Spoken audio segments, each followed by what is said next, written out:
Drejtori i kompanisë Acromax Saldor Nini jep detaje mbi propozimin e tij për SPAK-un për ngritjen e një platforme të posaçme me qëllim për të ndihmuar në luftën kundër krimeve zgjedhore në platformat sociale. Në një intervistë për Report TV me gazetarin Ertila Galliu, Nini thotë se përmes kësaj platforme bëjnë të mundur monitorimin e medjave sociale për të evidentuar shkelje që mund bëhen gjatë fushatës dhe më pas sinjalizojnë SPAK-un. SPAK ka krijuar një strategji bashkë me KQZ-n lidhur me luftën kundër krimit zgjedhor. Brenda kësaj platforme rrjetet përmenden si një element i rëndësishëm, por do priten se çfarë lloj raportimesh do i vinë SPAK-ut dhe KQZ-s lidhur me rrjetet sociale. Platforma jon bazohet në monitorimin që kryejmë në rrjetet sociale lidhur me luftën që bëjmë kundër shkeljes së të drejtave të autorit.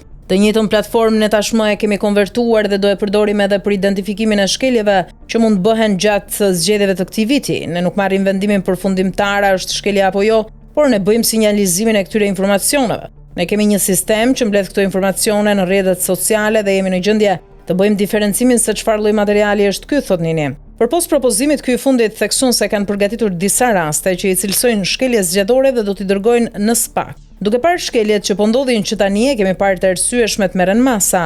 Ne kemi përgatitur disa raste që do ja çojmë këtë javë. Kemi raste që janë bërë raportime ndaj medias nga palët pa identifikuar tek platforma Meta në mënyrë që të mbyllen faqe, profile, postime, komentime. Të gjitha të targetuara me kontekst që ka të bëjë me zgjedhjet, me kandidatë të ndryshëm, me deputet të gjitha partive.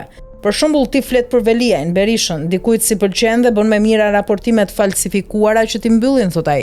Një rast është edhe ai faqes së Facebookut të PD-s që thotë se ende e përdor Basha.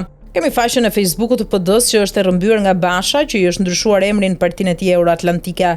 Është nisur procesi te Meta, por nga aspekti që mund të jetë temë relevante për SPAK-un dhe KQZ-n, kjo është indicia që do ja paraqesi me të gjitha provat që ka edhe Meta për shqyrtimin e çështjes, shprehet Nini. Ky fundit ngre shqetësimin e audiencës apo klikimeve false. Kemi edhe rastin tjetër ku hidhen video në YouTube dhe mbushen me klikime falso. Dhe ne kemi një sistem që i monitoron këto video në mënyrë ditore dhe mund nxjerrim informacione nga cilat shtete kanë ardhur këto klikime dhe a janë false.